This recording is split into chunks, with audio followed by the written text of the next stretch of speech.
paz do Senhor, tudo bem? Estamos aqui reunidos para mais um culto de doutrina, um estudo da palavra de Deus. E nós estamos aqui hoje com a presença da nossa pastora, a pastora Lucineide. Estamos também com o nosso ministro de louvor, o irmão David, que já tem sempre estado conosco, nos ajudando em todos os cultos. Então nós louvamos a Deus por isso e convidamos os irmãos para nós iniciarmos o nosso culto orando ao Senhor. Nós vamos orar com o nosso querido irmão David, agradecendo ao Senhor pelo privilégio de estarmos aqui nesta noite. Senhor nosso Deus, nós te agradecemos, Pai, por tudo que o Senhor tem feito, Senhor, em nossas vidas, Deus. Obrigado, Senhor, por cada manjar, Senhor, que o Senhor tem preparado. Nós te servimos, Senhor, hoje não é diferente, Deus. Que nós possamos, Deus, em nome de Jesus, frutificar, Senhor, na tua presença em espírito, Senhor, em verdade, Deus. Que venhamos a diminuir, Senhor, na tua presença, para que o Senhor cresça em nós, Deus. Em nome de Jesus, amém. Amém, graças a Deus. Para nós darmos início então ao nosso culto, nós vamos ouvir louvores com o nosso ministro de louvor, está adorando ao Senhor.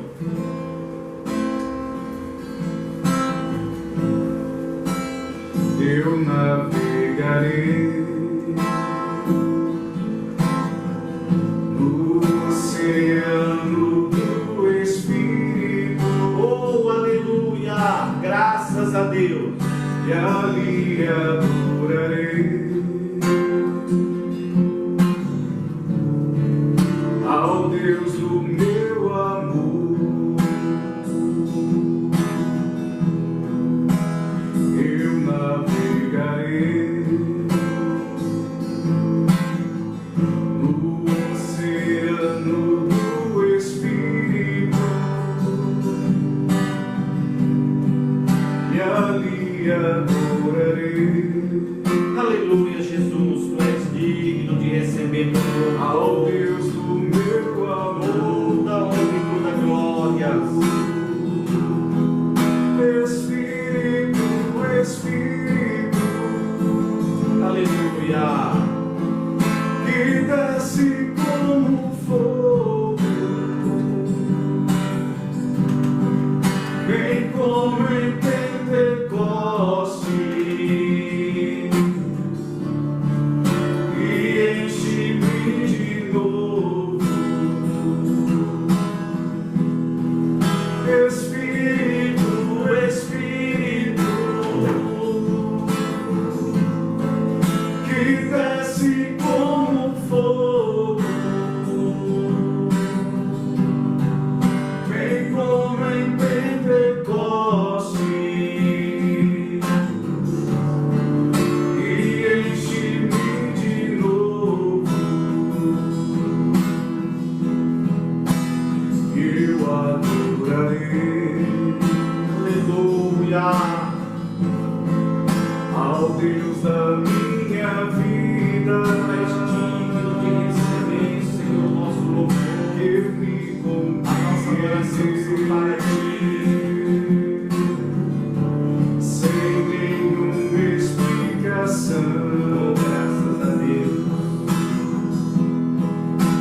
Aleluia, graças a Deus.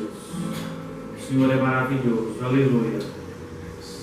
Nós vamos hoje dar continuidade ao nosso estudo que foi iniciado terça-feira passada. O tema é Conselhos para uma Vida Cristã Vitoriosa.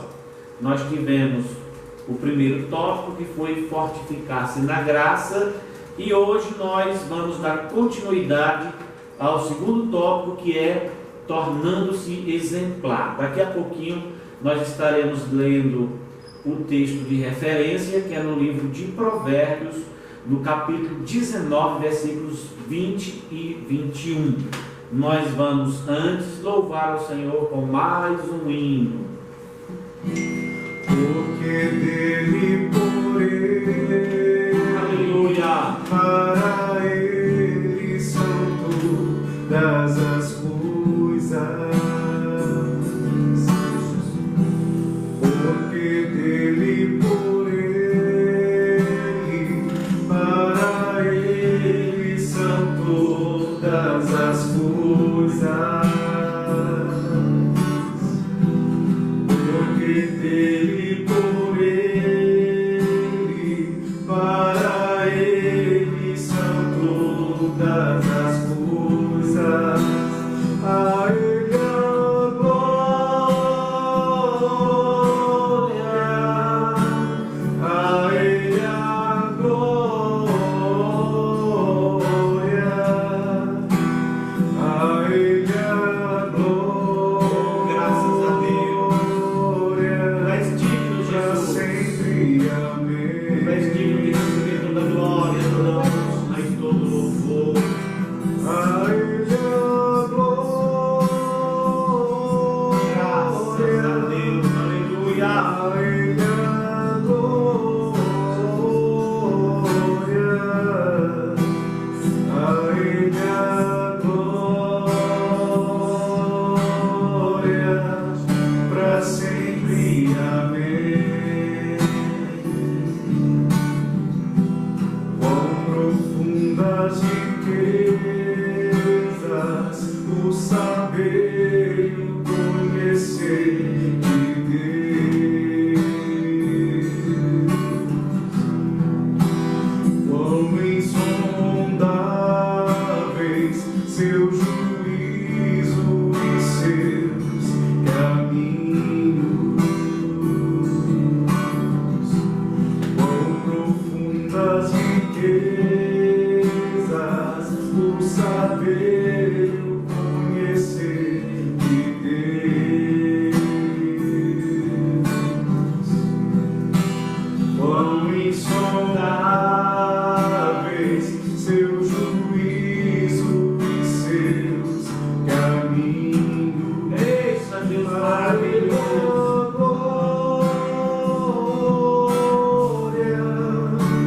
A ele a glória, a ele a glória, para sempre, amém.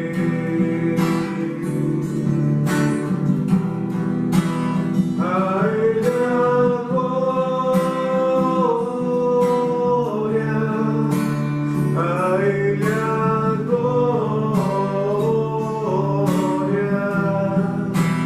a ele a glória, para sempre, amém.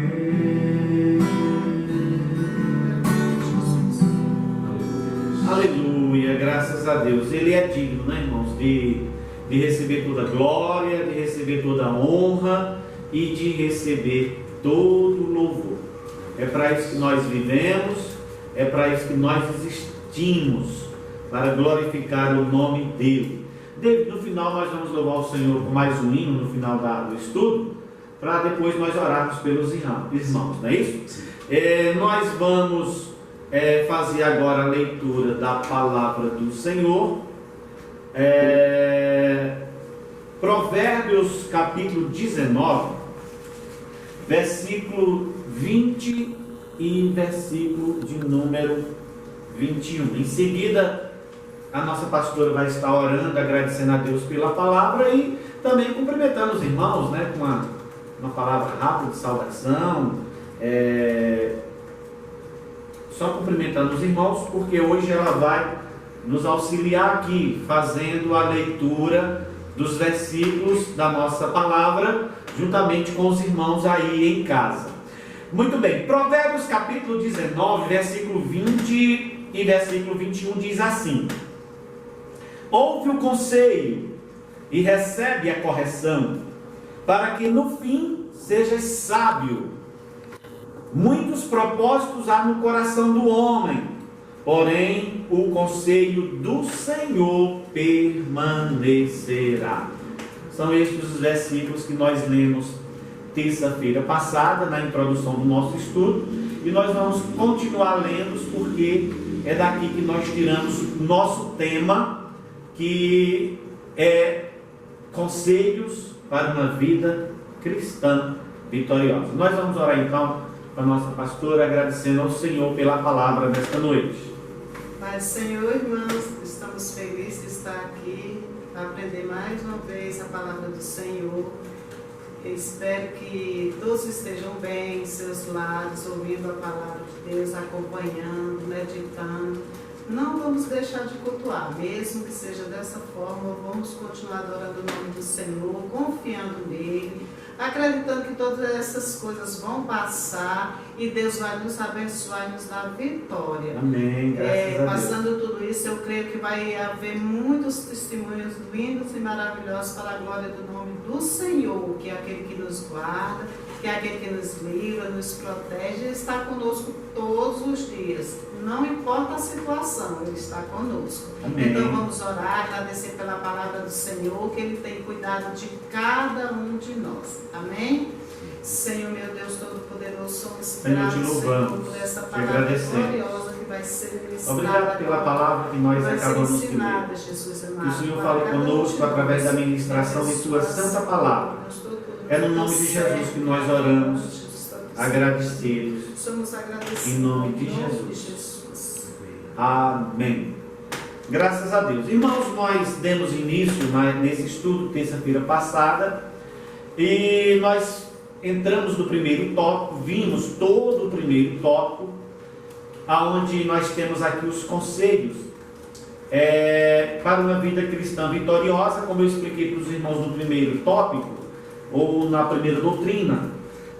Eu expliquei para os irmãos na introdução, dizendo que nós iríamos usar os conselhos que o apóstolo São Paulo deu para o seu filho na fé, Timóteo. Timóteo foi um jovem que viveu no princípio da igreja primitiva e, tendo em vista que a igreja estava ali se iniciando, Timóteo, como sendo filho de crente, a sua mãe era crente, a Eunice, a sua avó também era crente. Lloyd e Eunice eram mães e vós consecutivamente, e ensinaram Timóteo a trilhar os caminhos do Senhor. Então, Paulo confiou a este jovem o início de diversas igrejas, dando a ele inclusive orientações para que ele, pelo poder do Espírito Santo, levantasse ali presbíteros, diáconos, anciãos, homens que cuidassem da igreja. Então veja que responsabilidade este jovem ficou com relação à obra do Senhor. Então Paulo se preocupava muito com ele e deixou alguns conselhos. O primeiro nós vimos na terça-feira passada, que foi fortificar-se na graça. Hoje nós vamos dar continuidade. O segundo conselho de Paulo para Timóteo é tornar-se exemplar. Esse é o segundo conselho que Paulo dá para o jovem Timóteo. Está registrado na primeira carta de Paulo a Timóteo, capítulo 4, versículo 12. Esse é o versículo tema para o tópico 2. Paulo disse assim: mas sê o exemplo dos fiéis na palavra, no trato, no amor, no espírito, na fé, na pureza. Observe que Paulo está falando, como eu disse anteriormente, para um jovem crente. E tornar-se exemplar é de fundamental importância para alguém que está tanto na frente da obra, tendo uma grande responsabilidade, como também para todo servo de Deus de modo geral. Ora, nós servimos de exemplo de qualquer forma. Se você for um crente que busca ter uma vida santa, reta, justa, íntegra, você está servindo de exemplo. Mas se você for aquele tipo de crente que não liga para nenhuma dessas qualidades, simplesmente aceitou o Senhor, creu em Deus, frequenta uma igreja, mas na sua vida as pessoas não conseguem ver a palavra de Deus esboçada na sua vida. Porque a palavra, ela desce para o nosso coração, mas aquilo que está no coração se exterioriza, vem para fora.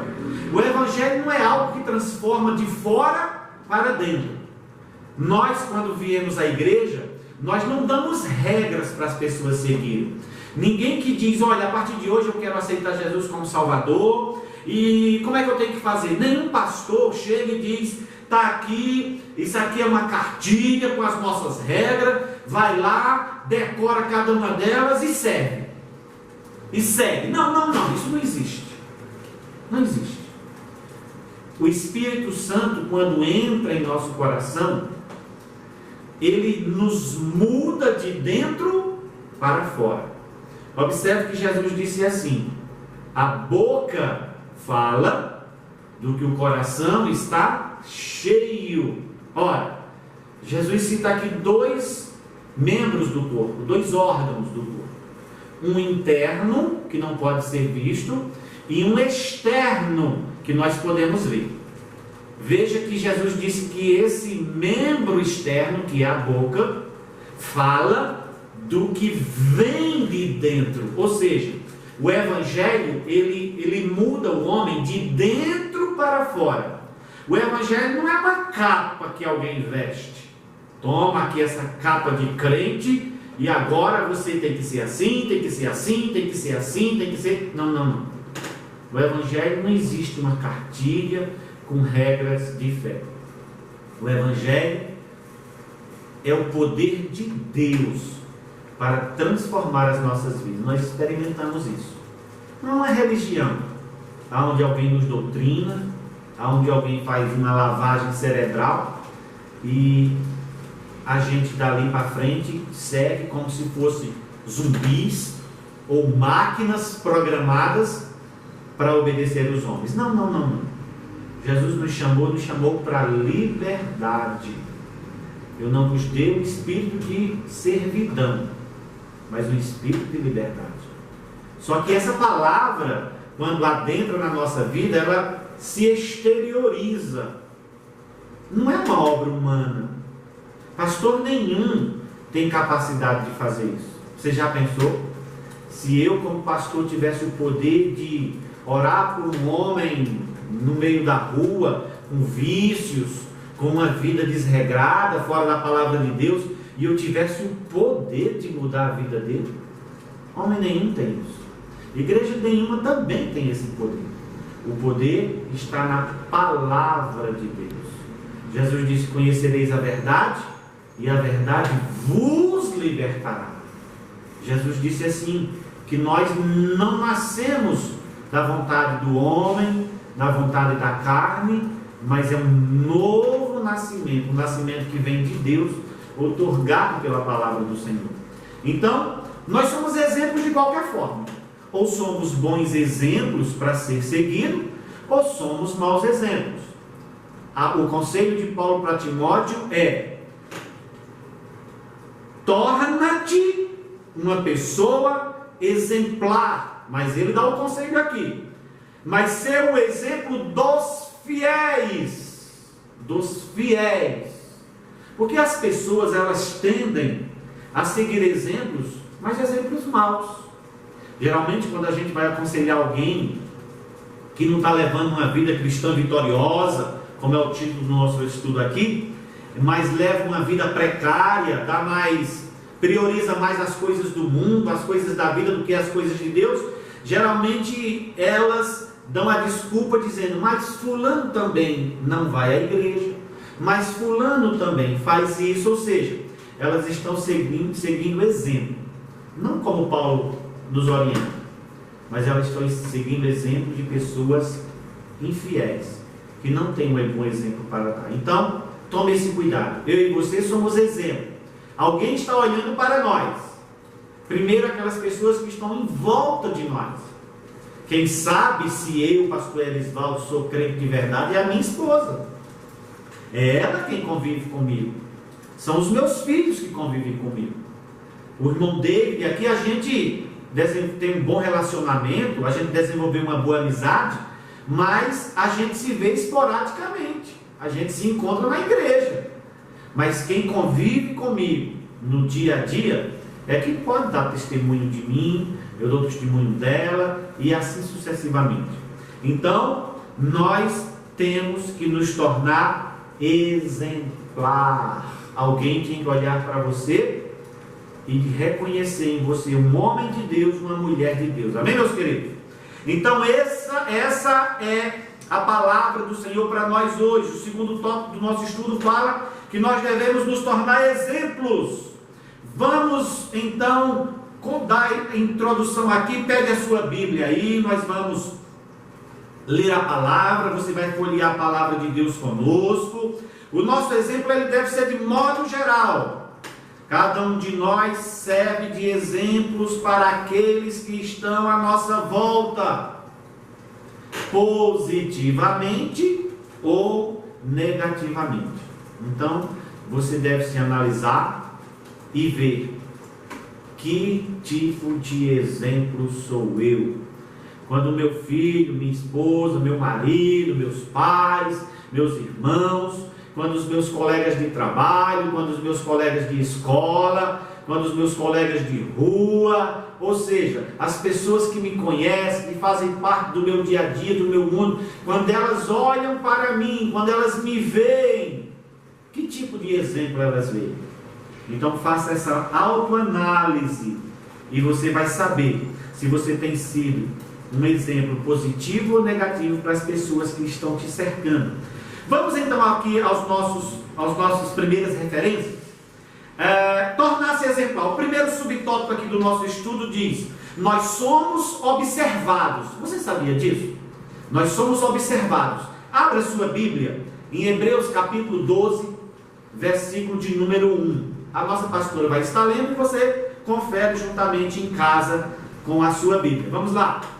Portanto, nós também, pois que estamos rodeados de uma tão grande nuvem de testemunhas, deixemos todo embaraço e o pecado que tão perto nos rodeia, e corramos com paciência a carreira que nos está proposta. Veja que coisa tremenda. O apóstolo, eu posso dizer apóstolo Paulo, porque tanto eu acredito que seja, como os estudiosos da palavra de Deus, acreditam que tenha sido Paulo quem escreveu esta carta, apesar dela ser uma carta anônima. Todas as demais cartas elas estão endereçadas, mas a carta aos Hebreus não tem um autor. Se você observar na sua Bíblia aí vai estar escrito Epístola aos Hebreus, mas não diz quem foi o seu autor. Mas os estudiosos acreditam que pelo fato, pela forma de falar, pela forma de escrever, pelo conhecimento relatado ali, crê-se que tenha sido o apóstolo São Paulo. Eu também acredito que sim. Então, o apóstolo São Paulo, ele nos falou esta palavra. Portanto, nós, pois que estamos rodeados de uma tão grande nuvem de testemunha. Eu quero explicar essa palavra, esse versículo, de duas formas. Primeiro, da forma literal, como está escrito em Hebreus. Claro que o apóstolo São Paulo aqui está falando das testemunhas que ele citou no capítulo de número 11.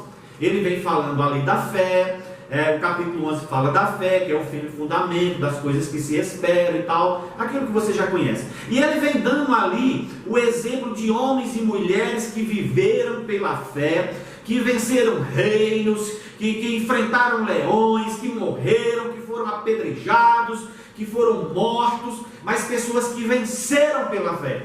Primeiro ele está dizendo, literalmente falando, ele está dizendo assim, essas pessoas que ele citou no capítulo 11, são essas as testemunhas.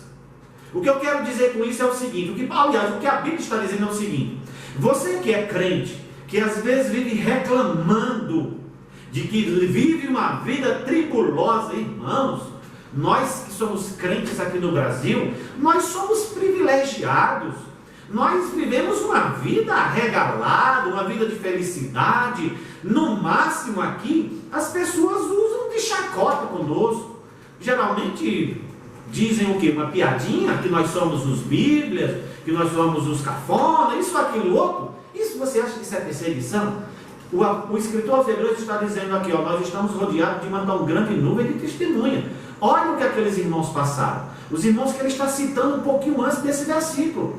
Então, esses irmãos, eles têm testemunho para nos dizer. Quando você estiver dizendo por aí, olha, eu não dou conta de ser crente porque há muita luta, é muita tribulação, pensa no teu irmão Jó.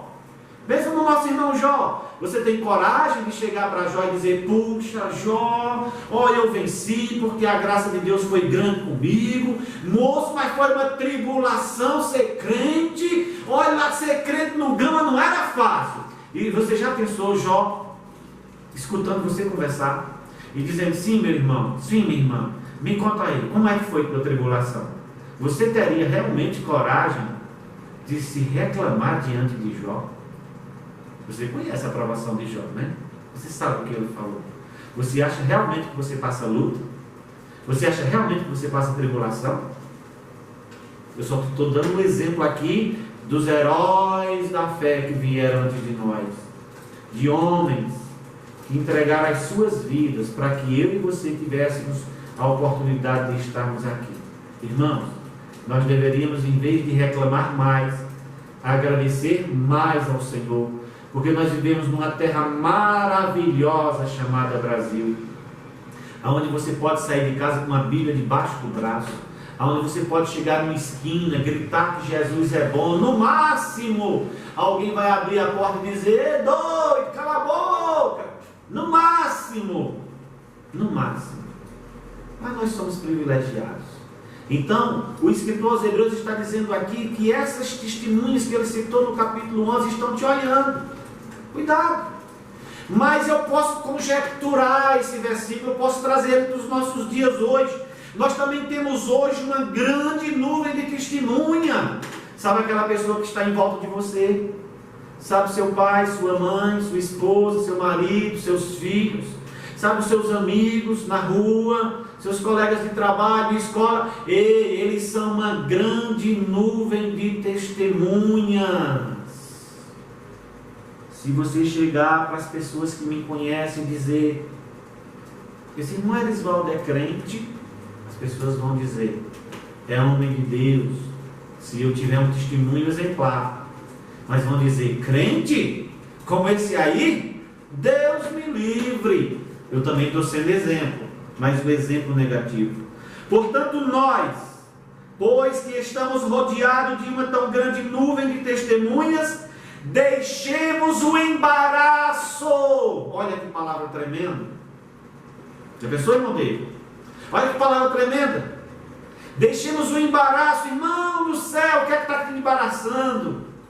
Pastor, o que é o embaraço? É tudo aquilo, meu irmão, que rouba teu tempo, que tira teu prazer, que tira tua alegria em servir a Deus. É embaraço. O teu embaraço pode ser uma pessoa que te chama para ir para o mundo, que te chama para fazer algo quando você deveria estar fazendo algo para o Senhor. O teu embaraço pode ser um celular, o teu embaraço pode ser o WhatsApp, pode ser o Facebook, o teu embaraço é qualquer coisa, uma televisão, o teu embaraço pode ser até teu trabalho. O trabalho é necessário, é justo, nós necessitamos dele, mas se é algo que te afasta de Deus, isso é embaraço. Ora a Deus, para Deus tirar todo o embaraço de perto de você. Diz aqui: deixemos todo o embaraço e o pecado que tão de perto nos rodeia. Oh, como seria bom se quando a gente aceitasse Jesus, o pecado fosse lançado para longe da gente.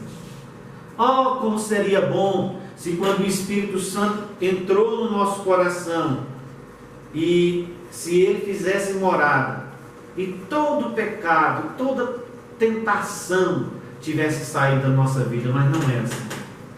O Espírito Santo entrou na sua vida, ele mora no seu coração, ele te capacita a vencer, mas a velha natureza está aí dentro de você. É por isso que você precisa se tornar um exemplo. Veja, Deus ele não nos faz um robô. Deus tinha todo o poder para dizer assim: eu vou pegar esse homem, vou pegar essa mulher, vou transformá-lo numa nova criatura de verdade. Agora ele não vai mais pensar no pecado, não vai mais pensar no erro. Deus podia ter feito isso, mas aonde estaria o livre-arbítrio? Aquele mesmo livre-arbítrio que Deus deu para papai Adão, que Deus deu para a mamãe Eva lá no Éden. Aonde estaria o livre-arbítrio? Você seria uma maquinazinha, um robô controlado por Deus. Aonde estaria o amor? Quando Deus deixa você escolher o caminho que você quer trilhar, Deus está te amando, Deus está te respeitando, e Ele não quer forçar você a nada, porque um amor forçado não é amor. Existem pessoas que confundem amor com posse. Amor é livre. Eu amo minha esposa porque eu quero amá-la, não porque ela me obriga, não porque ela me ameaça, ou vice-versa. Ela está comigo porque gosta de estar comigo. Isso é amor. Mas se ela estivesse me servindo porque ou você me serve, ou você me ama, aliás, ou eu te mato, isso não é amor. Não existe amor passional. Alguém matou porque amava. Não, amor não mata. Não, conversa é essa. Quem mata é ódio. O amor deixa livre. Deus nos deixa livre para escolhermos amá-lo ou não. Eu amo a Deus porque Ele me amou primeiro.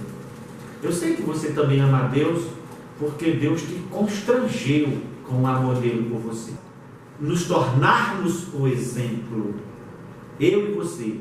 Isso tem que partir de mim, tem que partir de você. É essa referência que a pastora leu de Hebreus 12, versículo 1. Nós estamos rodeados, estamos sendo observados. É o primeiro subtópico que nós estamos falando. Ainda nesse subtópico, vamos ler a segunda referência, que é na segunda carta de Paulo aos Coríntios, no capítulo 3 e no versículo 2. Vós sois a nossa carta, escrita em nossos corações, conhecida e lida por todos os homens. Vós sois a nossa carta. Como é que diz a carta aí? Vós sois a nossa carta, escrita em nossos corações. Escrita em nossos corações, conhecida e lida por todos os homens. É na segunda carta de Paulo aos Coríntios, né? Isso eu estava procurando aqui, já estava na primeira. Então, 2 Coríntios capítulo 3, versículo 2. Vós sois a nossa carta, escrita em nossos corações, conhecida e lida por todos. Isso aqui é interessante. Porque geralmente, uma carta, quando ela é escrita, eu já escrevi cartas. Eu sou mais antigo um pouquinho. Essa geração nova não escreve carta porque o correio hoje é eletrônico, não é isso? E-mail, quer dizer, correio eletrônico. Eu sou do tempo que o carteiro tinha que secar as canelas para levar as cartas que eu escrevia para minha esposa. Eu já estava aqui no DF e ela ficou lá no Pernambuco. E nós noivamos e eu vim para cá. 1 ano e meio depois eu voltei para casar e trouxe a bênção para cá, graças a Deus. Mas eu escrevi muitas cartas para ela. Só que as cartas que eu escrevia, eu colocava no envelope, ia no correio, pagava um selo e demorava 3, 4 dias, às vezes uma semana para chegar lá. A carta que eu escrevia era uma carta fechada. O carteiro não podia violar a minha correspondência. Violação de correspondência é crime. Mas preste atenção aqui, na vida espiritual não é assim. Nós não somos uma carta escrita e lacrada, fechada, selada, aonde ninguém pode ler. Eu e você como crentes somos cartas sim. Como disse o apóstolo São Paulo, vós sois a nossa carta escrita em nossos corações, conhecida e lida por todos. É justamente esse subtópico aqui que nós estamos falando. Nós somos observados sim. Ei, você é carta de Deus. Alguém está lendo você todos os dias, você sabia disso? Lendo como assim, pastor? Onde é que tem alguma coisa escrita aqui e tal? Eu me recordo agora, uma vez eu vim aqui no Banco do Gama e bem ali no centro daquela praça ali próximo ao BRB, uma cigana me parou e disse: ei, deixa eu ler a sua mão. E eu, ironizando, eu fui até onde ela estava, porque eu queria ter a oportunidade de falar de Jesus para ela. E eu cheguei pertinho e disse: olha, mas como é que você vai ler? Não tem nada escrito. E ela disse: não, é que eu conheço o futuro e tal. Eu me abaixei, comecei a falar de Jesus para ela, ela ficou envergonhada. Eu falei que ela não sabia de nada e ela pediu desculpa, pediu perdão, disse que aquilo era um meio de vida dela. Tudo bem, mas não vamos entrar muito nesse detalhe por aí. Depois eu falei de Jesus para ela e espero que a palavra tenha surtido o efeito, que a palavra é poderosa para isso. Mas o que eu estou querendo dizer é que você pode dizer: mas não tem nada escrito aqui. Tem sim. A palavra de Deus, ela está escrita, no seu coração, conhecida e lida por todos. Alguém está olhando para você, está te lendo. Lendo o quê? Lendo as tuas ações, lendo as tuas palavras, lendo a tua conduta, lendo a forma como você é, lendo se você é honesto, lendo se você é fiel. As pessoas estão lendo, estão olhando você, observando você. Entenda isso. O aconselho de Paulo para Timóteo é: Timóteo, torna-te um exemplo, Timóteo.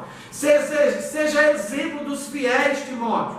Seja um exemplo dos fiéis na palavra. Eita!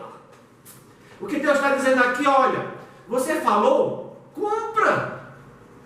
Seja o exemplo dos fiéis na palavra. Se você disse, faça.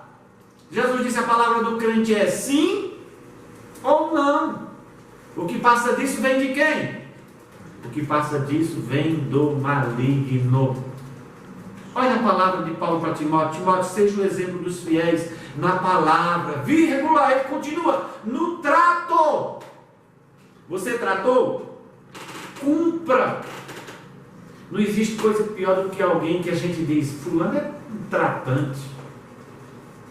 Você não escreve o que a pessoa fala. Isso é horrível. A pessoa perde, naturalmente ela perde o conceito diante da pessoa. É horrível quando você conversa com alguém e você diz assim: o que fulano falou, nem escreva o que ele disse. Nem escreva. Não se escreve. Ou seja, alguém que trata, mas que não cumpre com aquilo que tratou. Que Deus tenha misericórdia de nós, irmãos. E ele continua dizendo aqui: seja o exemplo dos fiéis na palavra, no trato, no amor. Sabe? No amor não fingido, mas o amor real, verdadeiro. Quem ama não precisa ficar dizendo que ama. Não precisa. Demonstre seu amor através das ações. Tiago falou justamente isso. Claro que ele ali estava falando de fé, mas falando de amor. Ele disse: ei, tu diz que tem fé, mas não tem tuas obras, eu quero te mostrar a minha fé através das minhas obras. Ou seja, não adianta ficar dizendo, mostra, demonstra. Então, nós devemos demonstrar. Falar é bom, é importante sim. Principalmente as mulheres, né? Diz que gosta disso. Que os homens digam, eu te amo, eu te amo. E é importante dizer isso. Eu não sou muito de falar para a minha esposa que a amo, mas eu falo com a minha vida, eu falo com as minhas ações. E nós somos assim. É a maneira de cada casal ser, de cada pessoa ser. Amém, meus queridos? Deixa eu correr um pouquinho, porque senão eu não termino o estudo hoje. Então, nós temos que nos tornar o exemplo. Primeiro, nós estamos sendo observados. Lembrem disso. As referências lidas foram Hebreus 12:1 e 2 Coríntios 3:2. Segundo subtópico, ainda sobre tornar-se exemplar, não devemos promover escândalos. Vamos às referências rápidas. 1 Coríntios 10 e versículo 32. Portai-vos de modo que não deis escândalos, nem aos judeus, nem aos gregos, nem à igreja de Deus. Olha que versículo lindo. Portai-vos, 32. Portai-vos de modo que não deis escândalos. E aqui ele vai falar de 3 povos que existem na terra. Eu não estou falando aqui de nações. Eu estou falando aqui de povos. Paulo diz aqui que não deis escândalos nem aos judeus, nem aos gregos, nem à igreja de Deus. Observe isso aqui.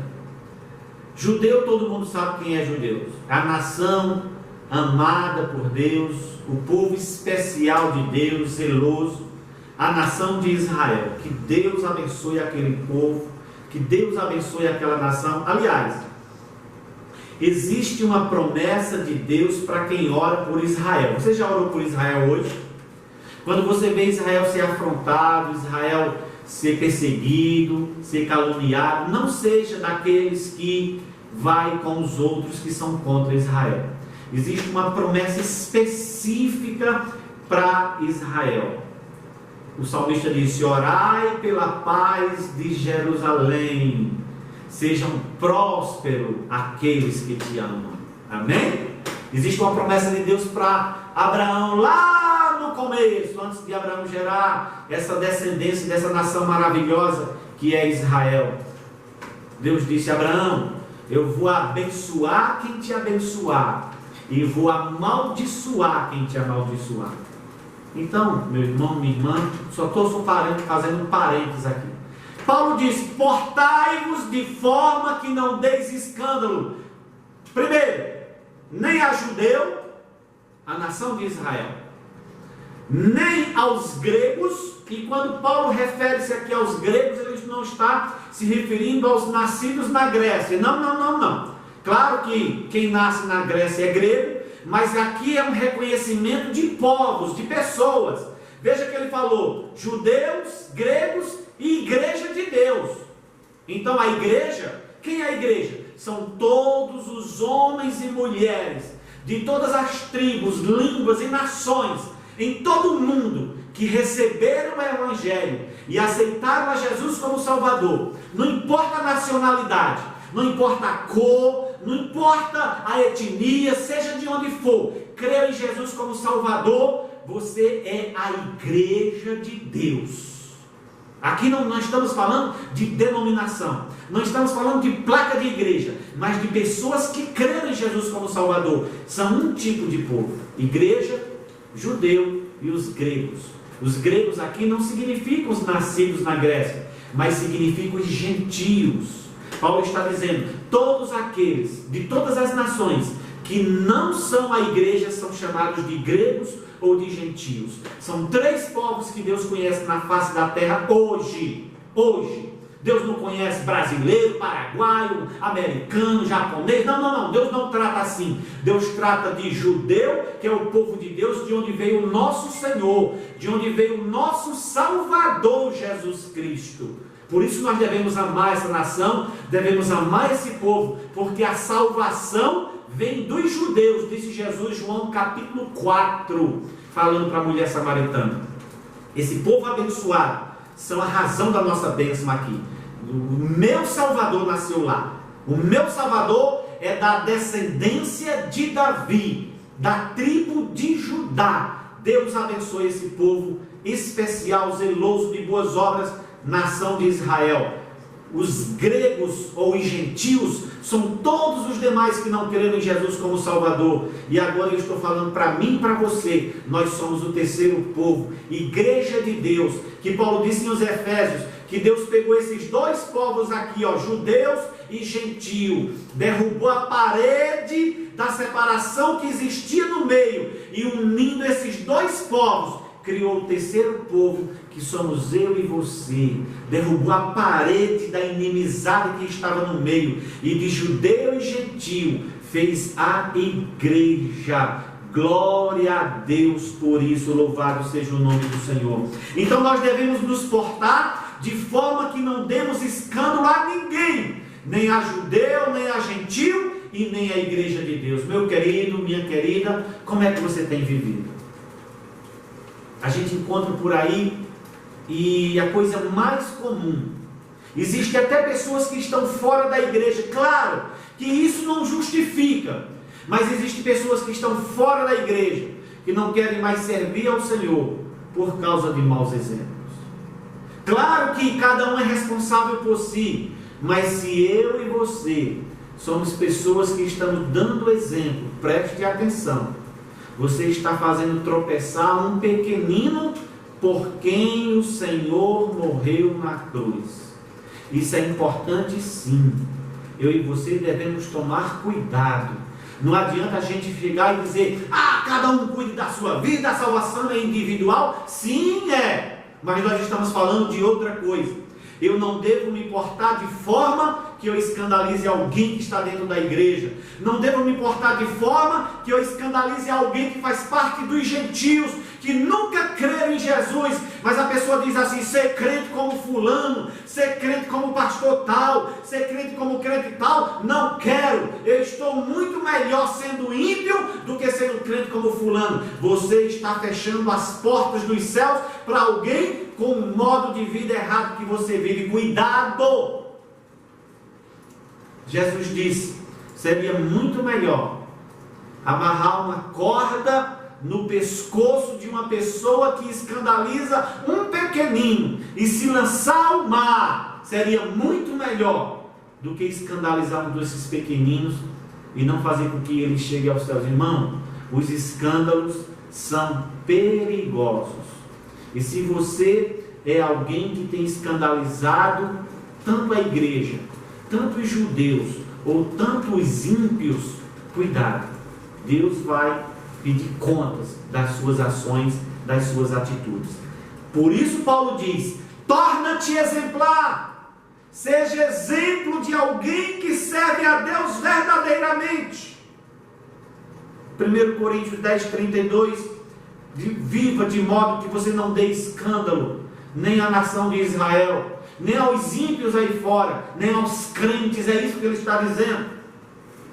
Não devemos promover escândalo. É o nosso segundo subtópico. Vamos à segunda referência. Está na segunda carta aos Coríntios, capítulo 6, versículo 3.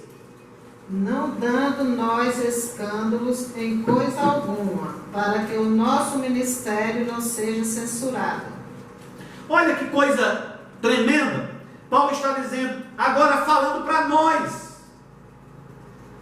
obreiros.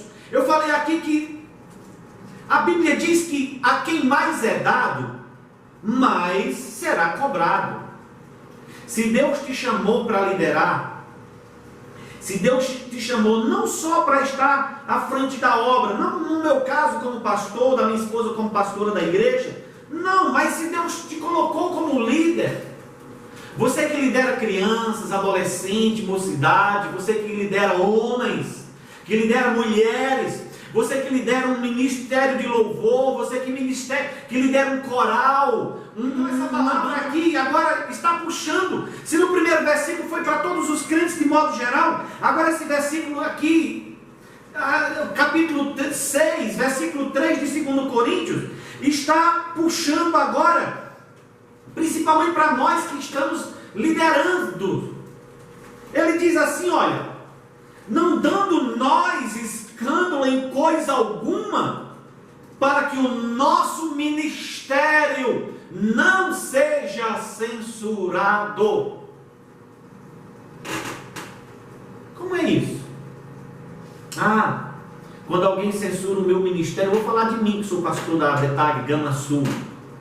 Quando alguém censura o meu ministério, é quando alguém diz assim, pastor Erisvaldo é relaxado, o pastor Erisvaldo não se veste bem, o pastor não procura ler Bíblia para trazer um estudo para nós, o pastor mal vem à igreja. Isso é censura. Quando alguém começa a mostrar os meus defeitos, as minhas falhas. Do mesmo jeito é você que lidera. O meu líder não se preocupa com o departamento, o meu líder não ensaia, o meu líder não reúne, o meu líder não renova os hinos, o meu líder não prepara as festas, sabe? Tudo é feito de qualquer jeito. Nós aqui no Brasil temos aquela coisa que diz, um jeitinho brasileiro, é aquilo que as pessoas falam, empurra com a barriga. Esse negócio não dá certo. Aliás, se você é alguém que empurra com a barriga, primeiro devia jejuar, para não ter a barriga. Segundo, deveria vigiar para fazer as coisas com ordem, com decência, com amor. Se você não faz por prazer, Paulo fala justamente isso, para a gente fazer por amor e não gemendo. Quando o ministério for um peso para mim, eu chego para o meu líder, para o meu presidente, e digo, coloca outro. Porque qualquer pessoa, eu já fiz isso. Eu dirigi uma igreja que estava tudo bem, mas eu perdi um ano para estar na frente da obra. E quando eu me analisei e vi que aquilo não me servia mais, eu cheguei ao meu pastor presidente e disse, pastor, coloca outra pessoa lá, eu vou auxiliar o senhor na subsede, coloca outro para dirigir. Eles falaram, Erisvaldo, pelo amor de Deus, o trabalho está uma bênção. Eu digo, está uma bênção, pastor, mas eu não estou mais motivado para fazer. Coloca outro, em nome de Jesus, qualquer um vai trabalhar melhor do que eu. Deus me guarde e Deus me livre de fazer a obra do Senhor de forma relaxada. Aliás, a palavra diz assim, maldito aquele que faz a obra do Senhor fraudulosamente. Ou seja, fraudulosamente vem de fraude. Fraude é roubo. Roubar a oportunidade de alguém fazer melhor do que eu faço. Roubar da igreja o direito que ela tem de crescer em graça, crescer em conhecimento, crescer porque está trabalhando mais. Eu fiquei preguiçoso na frente da obra, e eu daqui não saio, daqui ninguém me tira, e eu estou aqui, e a obra sofrendo, e a igreja esvaziando, e os crentes indo embora, e o povo morrendo no ânimo. Não, em nome de Jesus, em nome de Jesus, só fique na frente da obra, se você puder produzir frutos. Não faça nada na obra de Deus se for por vanglória. Paulo diz, nada façais por contenda ou por vanglória. Nada façais. Se alguém pode fazer melhor do que você, ou você desperta, ora a Deus, para buscar a graça de Deus, para você se renovar, se encher de graça e fazer o que você pode fazer de melhor, ou você deixa que outro assuma o seu lugar. Amém, meus queridos? Então, não dando escândalos em coisa alguma, para que o nosso ministério não seja censurado. Ei! Eu já fui pastor de uma igreja onde eu convidei alguém para ir na igreja e existia um determinado obreiro que tinha acabado de chegar e, aliás, ele ainda nem tinha filiado em nossa igreja, mas ele estava no púlpito, foi recebido e alguém, depois o diácono me falou e disse: pastor, alguém chegou aqui na porta e assistiu o culto, mas quando entrou disse: aquilo é fulano que está sentado ali? Uma igreja que recebe alguém como aquele, não vale a pena entrar para assistir um culto. E era um obreiro, veja, o ministério dele estava sendo censurado. Não fui pastor dessa pessoa para saber o que ele precisava melhorar, mas veja que alguém não entrou na nossa igreja porque apontou alguém que estava ali, que não vivia uma vida condizente com a palavra de Deus. Então nós não podemos promover escândalo. Não deixe que seu ministério seja censurado. Ei, você é um ministro de louvor, alguém vai te ver louvando, e alguém vai dizer: mas essa pessoa que está ali louvando a Deus é a mesma pessoa que estava usando a palavra para falar aquele tipo de coisa? É aquela pessoa que está ali separada na igreja, cantando, regendo, é aquela mesma pessoa que estava ali numa rodinha de ímpios.